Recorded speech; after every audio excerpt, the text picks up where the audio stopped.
Good morning all. അപ്പോൾ നമ്മൾ ഇന്ന് we are going to the continuation. Okay. We are doing the continuation of the previous class. കഴിഞ്ഞ ക്ലാസ്സിൻ്റെ ഒരു continuation എന്നുള്ള രീതിയിലാണ് ഈ ഒരു ക്ലാസ് നമ്മൾ എടുക്കുന്നത്. So we have discussed about the concord, right? The agreement between the subject and the number of subject and the verb, isn't it? So what is the connection between the subject and the verb? If the subject is only one, then we have to use the singular verb. If the subject is more than one, we have to use the plural verb, or we have to make the verb plural. Now, and we also said about some rules. I think you remember. So in this class we are going to talk about the other rules that we have to follow when we are doing this concord, or when we are looking into the subject verb agreement. So what is that? First rule: when two subjects are joined by with, together with, along with, or in addition to, the verb agrees with the subject mentioned first. So whenever you will get a sentence for your examന് ഇതേപോലുള്ളൊരു sentence കിട്ടുകയാണെങ്കിൽ ഏത് സെൻറ്റൻസിലാണോ രണ്ട് singular, അതായത് ഒരു singular സബ്ജക്റ്റും മറ്റൊരു singular സബ്ജക്റ്റും ആയിരിക്കും, അല്ലെങ്കിൽ ഒരു സിംഗുലർ സബ്ജക്റ്റും മറ്റൊരു പ്ലൂറൽ സബ്ജക്റ്റും ആയിരിക്കും, അതിനെ ഏത് വാക്കുകൊണ്ടാണ് നമ്മൾ ജോയിൻ ചെയ്യുന്നത് ഈ സബ്ജക്ട്സിനെ, അല്ലെങ്കിൽ the person who is doing the action, ഏതൊക്കെ വേർഡ്സ് വെച്ചിട്ടാണ്? With, together with, along with, or in addition to, അല്ലേ? ഇത്രയും വാക്കുകൾ വെച്ചിട്ടാണ് രണ്ട് സബ്ജക്ട്സിനെ നമുക്ക് കണക്റ്റ് ചെയ്ത് ഒരു സെൻറ്റൻസിൽ കിട്ടുന്നതെങ്കിൽ you have to look into the sentence whenever you are getting the sentence for the exam. എക്സാമിന് നിങ്ങൾക്ക് ഈ ഒരു സെൻറ്റൻസ് കിട്ടുമ്പോൾ ആദ്യം നിങ്ങൾ നോക്കേണ്ടത് എന്താണ്? അതിൽ സബ്ജക്റ്റ് ഏതാണ് എന്ന് കണ്ടുപിടിക്കണം. സബ്ജക്റ്റ് ഏതാണെന്ന് കണ്ടുപിടിച്ചതിന് ശേഷം ആ സബ്ജക്റ്റിനെ ഏതൊക്കെ വെച്ചിട്ടാണ് കണക്റ്റ് ചെയ്യുന്നത്, അല്ലെങ്കിൽ ഏത് വാക്കുകൾ വെച്ചിട്ടാണ് കണക്റ്റ് ചെയ്യുന്നത് എന്നുള്ളത് യു ഹാവ് ടു ലുക്ക്. ഇനി നമ്മൾ എക്സാമ്പിൾ പറയുമ്പോൾ എന്താണ്? My sister along with her two children has arrived. അപ്പോൾ ഞാൻ പറഞ്ഞു, നമ്മളൊരു സെൻറ്റൻസ് കിട്ടിക്കഴിഞ്ഞാൽ we have to look into the subjects. ആ സബ്ജക്ട്സിനെ കണക്ട് ചെയ്തിരിക്കുന്ന വേർഡ് നോക്കുക. അതിൽ along with, together with, with, in addition to എന്നത് വരുന്നുണ്ടെങ്കിൽ ഈ റൂളാണ് നിങ്ങൾ അവിടെ അപ്ലൈ ചെയ്യേണ്ടത്. The rule is that the subject should agree with the verb. And ഏതുമായിട്ടാണ് വേർബ് അഗ്രി ചെയ്യേണ്ടത്? The subject which is mentioned first പറഞ്ഞ ആ ഒരു സെൻറ്റൻസിലെ സബ്ജക്റ്റ് ഏതാണോ ആ സബ്ജക്റ്റിനനുസരിച്ചിട്ട് വേണം you have to change the verb. അതുകൊണ്ടാണ് ഇവിടെ my sister along with her two children has arrived എന്ന് വന്നത്. കാരണം മൈ സിസ്റ്റർ ആണ് ആദ്യം പറഞ്ഞ മെൻഷൻ ചെയ്ത സബ്ജക്റ്റ്. അപ്പോൾ ആ സബ്ജക്റ്റിനനുസരിച്ചിട്ടാണ് you have to change the verb or the auxiliary verb. ഇനി ഇവിടെ my sister with her two children എന്ന് പറഞ്ഞാലും ഹാസ് ആണ്, കാരണം വിത്ത് വെച്ചിട്ടാണ് നമ്മൾ രണ്ട് സബ്ജക്ട്സിനെ കണക്ട് ചെയ്യുന്നത്.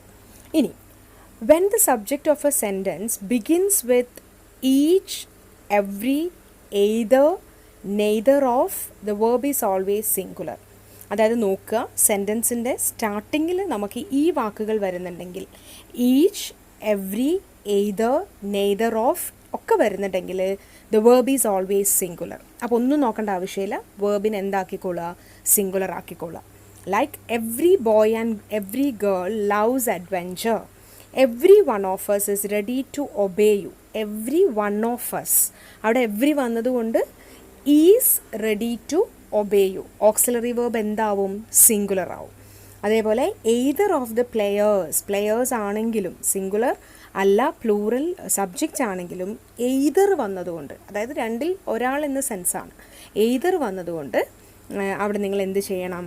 ഈസാണ് അവിടെ ആഡ് ചെയ്യേണ്ടത്, ആറല്ല. അത് നോക്കിയാൽ മതി. ഏതെങ്കിലും സെൻറ്റൻസിൻ്റെ ഏത് സെൻറ്റൻസ് നിങ്ങൾക്ക് കിട്ടിക്കഴിഞ്ഞാലും ആ സെൻറ്റൻസിൻ്റെ ഫസ്റ്റ് ഈ വാക്കുകളാണ് വരുന്നതെങ്കിൽ, every, either, neither of, each ഒക്കെയാണ് വരുന്നതെങ്കിൽ വേർബിനെ എന്താക്കിക്കോളുക? സിംഗുലർ ആക്കിയിട്ട് മാറ്റിക്കോളാം. ഇനി auxiliary verb like was, were, is ഒക്കെ ആണെങ്കിലും അവിടെ അതെന്താണ് ആക്കേണ്ടത്? ഓക്സിലറി വേർബും നിങ്ങൾ സിംഗുലർ ആക്കിക്കോളാം. Okay, so that is the rule. ഇനി അടുത്ത റൂൾ എന്താ? Some titles of books which appear to be plural are treated as singular as they denote one unit Similarly, singular nouns which have a plural form are also treated as singular. അതായത് ഇപ്പം നമുക്ക് ചിലപ്പം ഏതെങ്കിലുമൊക്കെ title, ബുക്കിൻ്റെ ടൈറ്റിലാണ് നമുക്ക് കിട്ടുന്നതെങ്കിൽ ആ ബുക്കിൻ്റെ ടൈറ്റിലിൽ ചിലപ്പം ഉണ്ടാവുന്ന സബ്ജക്റ്റ് സിംഗുലർ ആവണം എന്നില്ല, പ്ലൂറൽ ആയിരിക്കും. Like Arabian nights. Arabian nights എന്ന് പറയുന്നത് ഇറ്റ് ഈസ് ദ ടൈറ്റിൽ അല്ലേ, ഒരു ടൈറ്റിലാണ്. അപ്പോൾ ആ അറേബ്യൻ നൈറ്റ്സ് എന്ന് പറയുന്ന ആ ഒരു ടൈറ്റിൽ എന്താക്കിയിട്ടാണ് എടുക്കേണ്ടത്? സിംഗുലർ ആക്കിയിട്ടാണ് എടുക്കേണ്ടത്. Though the title signifies plural. ടൈറ്റിലുള്ള സിംഗുലർ പ്ലൂറൽ ആണെങ്കിൽ, ഉള്ള സബ്ജക്റ്റ് പ്ലൂറൽ ആണെങ്കിലും അതിന് നിങ്ങൾ എന്താക്കിയിട്ടാണ് എടുക്കേണ്ടത്? സിംഗുലർ ആക്കിയിട്ടാണ് എടുക്കേണ്ടത്. As it indicates the title of A book അല്ലേ, ഒരു ബുക്കിൻ്റെ ടൈറ്റിലിനെയാണത് ഇൻഡിക്കേറ്റ് ചെയ്യുന്നത്. അപ്പോൾ അതാണ് അടുത്ത rule. Physics is an important subject. Physics എന്ന് പറയുന്നത് ഫിസിക് എന്നല്ല, ഫിസിക്സ് ആണ്. ആ ഫിസിക്സ് എന്ന് പറയുന്നത് ഇറ്റ്സ് പ്ലൂറൽ. പക്ഷേ നമ്മളതിനെ എന്താക്കി എടുക്കണം? സിംഗുലർ ആക്കിയിട്ട് എടുക്കണം. As it is considered as A single unit. അപ്പോൾ ഏതെങ്കിലുമൊക്കെ ബുക്കിൻ്റെ ഒരു ടൈറ്റിൽ നിങ്ങൾക്ക് കിട്ടുന്നു എങ്കിൽ ആ ബുക്കിൻ്റെ ടൈറ്റിലിൽ നമുക്ക് സിംഗുലർ സബ്ജക്ട്സ് ആണെങ്കിലും അത് ബുക്കിൻ്റെ ടൈറ്റിൽ ആയതുകൊണ്ട് അതിന് നിങ്ങൾ എന്താക്കിയിട്ട് എടുക്കണം? ഒരൊറ്റ യൂണിറ്റ് ആക്കിയിട്ട് എടുക്കണം. And you have to use the singular verb in that sentence. ഇനി collective nouns are followed by singular verbs if the noun is meant to refer to a group as one unit. What do you mean by collective noun? Collective noun എന്ന് പറഞ്ഞാൽ എന്താ? ചിലപ്പോൾ ചില subjects നമുക്ക്, ചില നൗണുകൾ നമുക്ക് കിട്ടുമ്പോൾ ആ നൗണ് ഇൻഡിക്കേറ്റ് ചെയ്യുന്നത് ഒന്നിൽ കൂടുതൽ ആളുകളെ ആയിരിക്കും. പക്ഷേ നമ്മളതിനെ ആസ് എ യൂണിറ്റ് ആയിട്ടായിരിക്കും എടുക്കുക. ലൈക്ക് ക്രൗഡ്, അതേപോലെ ന്യൂസ്. അപ്പോൾ അതൊക്കെ നമ്മൾ കുറേ ആണെങ്കിലും നമ്മളതിനെ ഒരു സിംഗുലർ യൂണിറ്റ് ആയിട്ടാണ് നമ്മളതിനെ എടുക്കുക. അപ്പോൾ ഇവിടെ എന്താ? The committee is ceased of the matter. അപ്പോൾ ഇതേപോലെയുള്ള ചില കളക്റ്റീവ് നൗൺസ് ഏതൊക്കെയാണെന്നുള്ളത് നിങ്ങൾ നോക്കുക. I will also give you the list. Okay, അപ്പോൾ ആ കളക്റ്റീവ് നൗൺസ് ആണ് ആ ഒരു സെൻറ്റൻസിൽ നിങ്ങൾക്ക് കിട്ടുന്നതെങ്കിൽ അതിനെ നിങ്ങൾ എന്താക്കിയിട്ട് എടുക്കണം? സിംഗുലർ ആക്കിയിട്ട് you have to take. And അതനുസരിച്ചിട്ട് വേണം you have to change the verb. Okay, അതിനനുസരിച്ചിട്ട് അതിനെ സിംഗുലർ ആക്കിയിട്ടെടുത്ത് ആ സിംഗുലർ വേർബാണ് നിങ്ങൾ ആ സെൻറ്റൻസിലേക്ക് കൊടുക്കേണ്ടത്. ഇനി ലാസ്റ്റത്തത് it's not that much important. അപ്പോൾ അതുകൊണ്ട് തന്നെ ഞാനത് ജസ്റ്റ് ഒന്ന് പറഞ്ഞു പോവാം.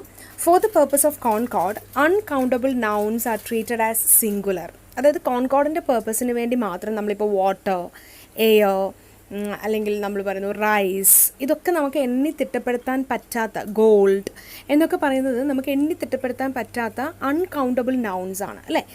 റെയിൻ, അതേപോലെ നമുക്ക് ഷുഗർ, വാട്ടർ, ഇതൊക്കെ നമുക്ക് എണ്ണി തിട്ടപ്പെടുത്താൻ പറ്റാത്തതാണ്. പക്ഷെ അതിന് നമ്മൾ കോൺകോർഡിൻ്റെ കേസ് എടുക്കുമ്പോൾ we will consider it as singular. അതിനെ നമ്മൾ സിംഗുലർ നൗൺ ആയിട്ടാണ് കൺസിഡർ ചെയ്യുക. അതിനനുസരിച്ചിട്ട് you have to change the verb. Okay, ഇനി ലാസ്റ്റത്തെ നോക്കൂ. When the subject begins with one of the വെച്ചിട്ടാണ് ഏതൊരു സെൻറ്റൻസ് സ്റ്റാർട്ട് ചെയ്യുന്നതെങ്കിലും ആ ഒരു വേർബ് എന്തായിരിക്കും? സിംഗുലർ ആയിരിക്കും. കാരണം നമ്മളതിലെ നൗണിനെ എന്തായിട്ടാണ് നമ്മൾ എടുക്കുക? സിംഗുലർ ആയിട്ടാണ് എടുക്കുക. ഓക്കെ, അപ്പോൾ ഏതൊരു സെൻറ്റൻസിലും വൺ ഓഫ് ദ വെച്ചിട്ടാണ് തുടങ്ങുന്നതെങ്കിൽ വേർബ് എന്തായിരിക്കും? സിംഗുലർ ആയിരിക്കും.